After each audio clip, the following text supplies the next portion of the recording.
They go play action here on first down. Well, he's going to take a shot right away. He's got a man complete. And he takes it all the way down to the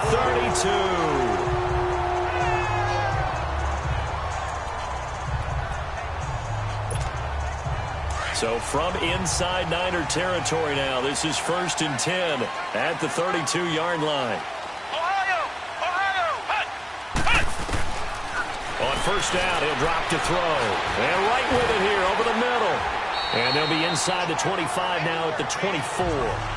7 yards to pick up on the pitch and catch. Brandon, I think we can see early on they're making a concerted effort to get him the football. So to me, that means they like the matchup that they have. They feel like he's better than the guys that are covering him. 2 plays, 2 passes. We'll see if they go back to that well. From the shotgun, he'll look to throw. Now he's forced out right. And time finally runs out. He can't get rid of the football, and he's taken down. Solomon Thomas able to drop him for a loss of a couple. In need of a conversion on 3rd down. They had the big play to start the drive. Not much sense. Back to throw. Complete to right. And taking it to the 15-yard line before he's brought down. 3rd catch for him on this drive alone, and it'll give him a 1st down. And I think he's a guy, if they had let him walk, no one was going to be shouting from the top of a mountain. But he's a good guy. He's a good locker room guy, too. Good locker room and a good player. I mean, he's a valuable starter for them. And if you just want to start over and maybe bring in someone new, the learning curve might be a little bit big. So it's a good job by getting him taken care of, and now they can move forward. He'll get 8 on the scramble there. It'll be 2nd and a couple. I think the last 2 plays really illustrate how difficult it is to game plan against this guy because you know he can throw the football. But how about his use of legs as well? What we call those broken plays, you can't account for them. Yeah, those plays, those 2 that you just mentioned, a microcosm really of how he can hurt you. He got maybe a half yard at most, but officially they'll be left with a 3rd and 2. And when you're running the football, one thing you don't want to see is a big boy coming up there to swallow you whole in those D tackles and nose tackles. No, you're actually counting on your big boys to protect you from them. But on that play, the defensive tackle had the leverage, and he won the battle. No gain, correct? No gain. Meanwhile, on 3rd down.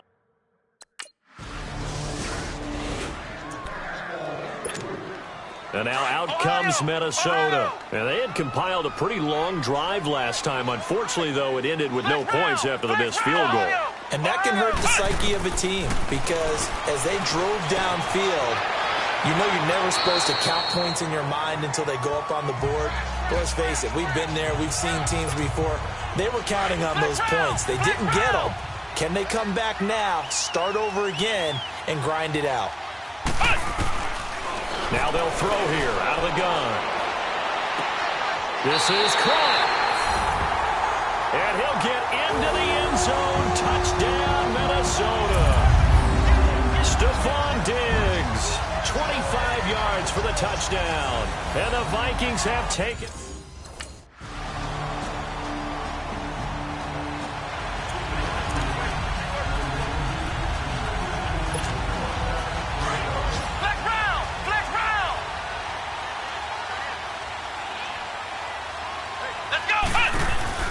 Now a play fake here on 1st down. He's going to air one out. He couldn't quite hold it. Got hit. Ball pops out. Incomplete. And as a first-rounder, a lot of eyes on him, a lot of expectations. And he has to play well in his rookie year. Those days of coddling guys and bringing them along slowly, those days are long gone. When you're drafted in the 1st round, they expect you to play right away. And the community's eyes and fan base, they'll be on you the entire way. They added a lot of talent to a roster that really needed an infusion of youth. They got a very good infusion of youth. And they didn't really reach to get anyone as well. They stuck to their draft philosophy, got the best players they could at the time they were drafting, and inserted them into their lineup. That was a terrific catch. I mean, to go up there and get it one-handed like that, but I almost want to go into that rip about back in my day. Under pressure, and down he goes. They sack him back at the 36. Solomon Thomas in there to get him his 2nd sack now of the afternoon. So 2nd and long, and got to be careful not to fall out of field goal range.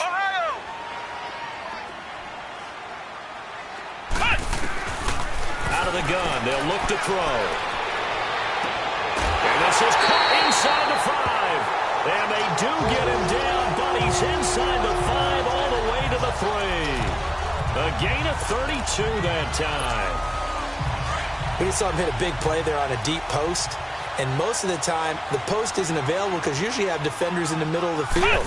But if you throw enough curls and crossing routes and underneath routes, I know from experience, they get tired of watching those balls get caught. They start to creep up a little bit, and that's when you can hit them big over the top.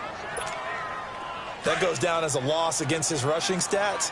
But really, should he have to absorb that one? He had no chance on that play before they overwhelmed him. Pretty much on top of him before he could take his first step. And oh, not only did he drop it, he dropped it in the end zone. The beauty of being able to play a zone defense when you can sit back and see the ball coming out of the quarterback's hands, guess what? Creates a lot of confusion, kind of a muddle in the middle of the field where you go make a play on the football. And he will score. Touchdown, Vikings. Stephon Diggs.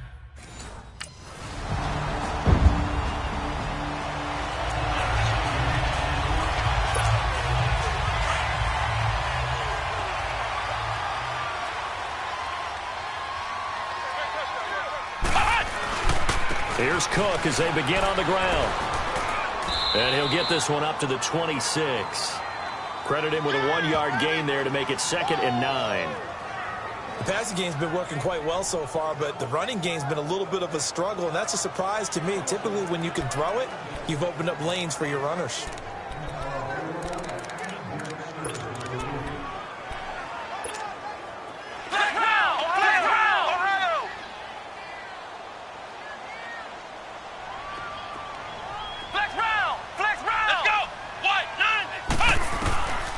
Now a shotgun snap as they'll look to throw. Wright's got it. It's a 9-yard gain, and it keeps the drive moving. When you see zone defense and you know you've got a drag route on as your primary call, you've got to be really careful as a passer about how far you let your guy go because he might wander into some tough coverage. This quarterback now closing in on a 200-yard first half through the air. It's 1st and 10. The play-action fake. They'll look to throw. It's complete to Laquan Treadwell. And he'll get up near the 45. They'll spot it at the 44. A good pickup there. 8 yards on the first down completion. Off the play fake. He'll look to throw. Over the middle. He's got Treadwell. And he's brought down after a good gain. A good pickup there, 26 yards. The Vikings going to signal for the first of their timeouts as the stoppage will come with 23 seconds to go till halftime.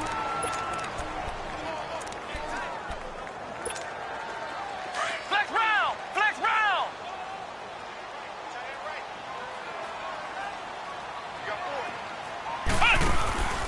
Here's a play fake as they set up to throw. He sets to fire deep. And he bats it away, and it falls down incomplete. Adrian Colbert, he was right there in coverage. The way he's been slinging in the first half, you expect everything he throws to go for a touchdown, but I guess he's going to have to wait to try and pick up that third, isn't he? Yeah, I thought he had him for a second, but you're right, not to be. Flex round! Flex round! Ohio! Ohio! On play action, they'll throw. He's going to look deep down the field. Oh, he almost had it for the pick. A great chance there for the interception in the end zone. Instead, 3rd down. Ohio! Ohio! This offense was on the move. Now 2 straight incompletions have them looking at 3rd and 10. They'll drop to throw. And that is incomplete. 7 seconds remaining.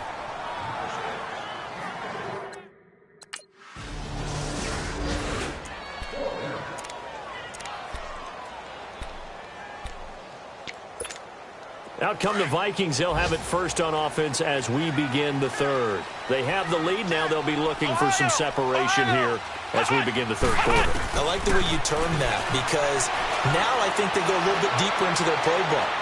And that's caught inside the 35. And he gets it down deep into San Francisco territory.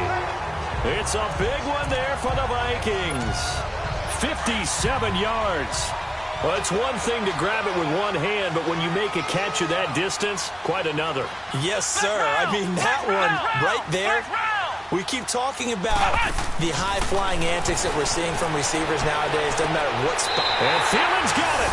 Touchdown, Vikings. Adam Thielen, an 18-yard touchdown grab.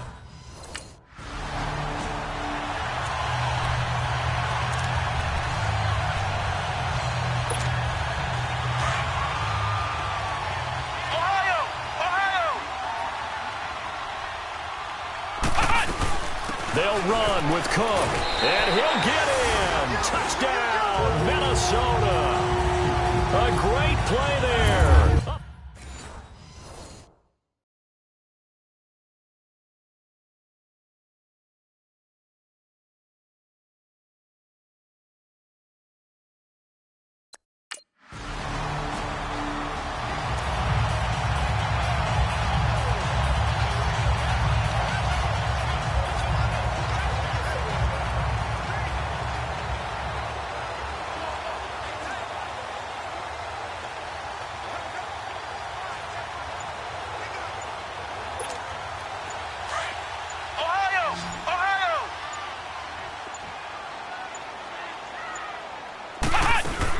They start the drive with Cook, and he'll fight forward to about the 27-yard line.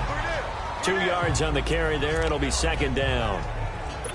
Well, they're hoping that the second half is better for him than the first half. They've got to find a way to get him going. He's a big part of their offense. Looking to throw. Oh, he's got a man wide open, complete. And they get him down, but not before he takes it across the 40-yard line. He's been big. 2 touchdowns earlier. Now he's got a first down here. And he's certainly been a huge factor in this one. He's got the 2 touchdowns to his credit. Now they look to him again. He picks up the first. Yeah, I can hear everyone saying, well, why don't you cover him, double him, triple him, do what you have to do. But sometimes they get locked into such a groove and such a connection, it doesn't matter how many guys are in his area. He certainly looks to be in that groove right now. He'll get 8 on the scramble there. It'll be second and a couple. And that was not a bad scramble there on first down. He didn't force it, nor did he throw it away. He was able to take off, and now he made it a very manageable second and short. Now back to throw. Lets it fly for Thielen. And they went for a big play through the air on second down. Couldn't connect. Now it's third. Well, the numbers have been good in the passing game, and certainly a big reason why they have the lead. But now here, third quarter, maybe go to the run game a little more? Yeah, perhaps. I mean, after that incompletion, a little credit to the defense for shutting them down on that play. Maybe you try and run the football a little bit more in this spot. But they have to feel good about how they've been throwing it overall. And he can't get rid of it. He's taken down. Jeremiah Tauchu.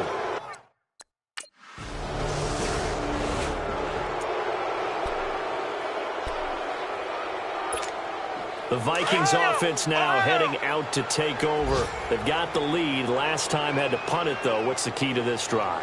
I think it's leverage. The leverage. Big guys up front. You know the motivational speech on the sideline is, guys, give us an opportunity. Protect the passer, create space for our runners, and let's go ahead and get these guys. Low man wins. Let's go do it on this drive. We'll watch that leverage on this drive.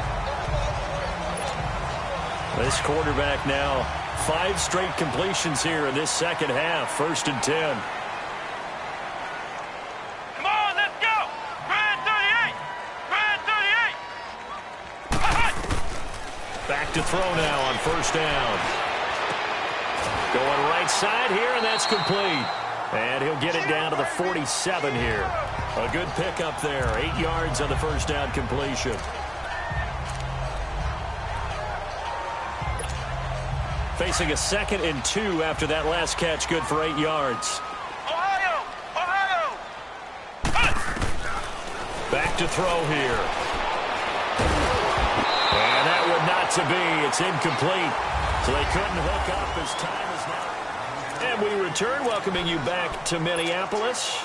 A lot of happy faces in the crowd at this point as their guys have a big lead here to start quarter number 4. He'll look to throw. Open man is Thielen. It's complete. And he gets this one all the way down inside the 20-yard line. A really good pickup of 28 yards. Still throwing the football here, even with the big lead. Yeah, I know you and I came up in a different era, and we think about sportsmanship and all that. Other people think about fantasy points and getting their numbers. That's all they care about right now. He'll get forward for 3 down to the 16-yard line. The fourth quarter here, they've got the lead. They want to keep it on the ground. That's what they're doing. Smart football. Keep the clock grinding. Keep it going. But you got to figure now, they're going to see more people stacked up at the line of scrimmage as they try and bleed it out. Escaping the pressure right. And now they're inside the 10 as he's brought down at the 9. Give him 7 on the tuck and run, and it'll get him a new set of downs. Well, he did a nice job keeping his eyes downfield, waiting for someone to get open. But once the pressure forced his eyes down to see the rush, it was time to make a break for it. He'll drop to throw. And Thielen's got it. Touchdown, Vikings. Adam Thielen already.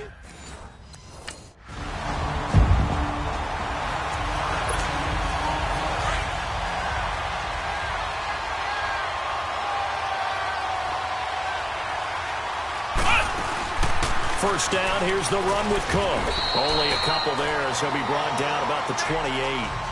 And when do they start thinking about burning these timeouts? They've got all 3 still defensively. To me, you have to start right now. Here's the time, and that means you've got to stop them on defense, not give up the yardage, use your timeouts in order to get the ball back and try and score yourself. But now is the time to start using those timeouts. And keep in mind, it'll also stop the clock at the 2-minute warning. Only a yard on the pickup there, and it'll bring up a 3rd down.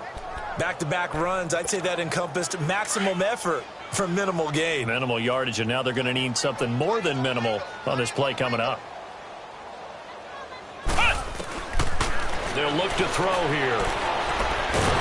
And the Niners get there and bring him down. Solomon Thomas able to disrupt yet another pass play. His 3rd sack.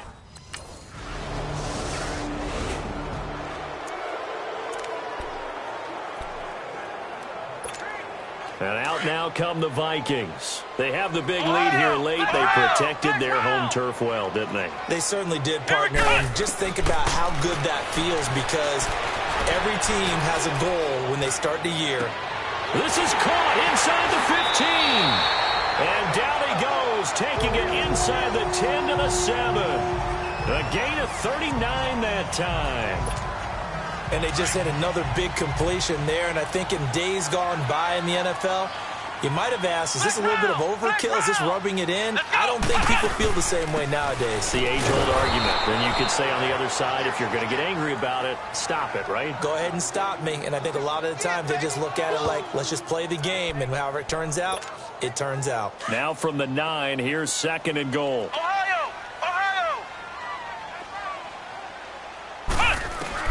Now it looks like he'll throw here. And he can't hang on. That's definitely going to be one he wishes he had back. Incomplete in the end zone. Well, this at least is the right idea. I think they've got to get the tight end more involved. He had just 1 target in the first half. Incomplete. Now incomplete here with the first target in the second half. Yeah, should not stop them at all from going back to him, though. Find him. Find him. Now he's flushed out right. And eventually taken down here. Great coverage downfield. Solomon Thomas. Who else? He's hit.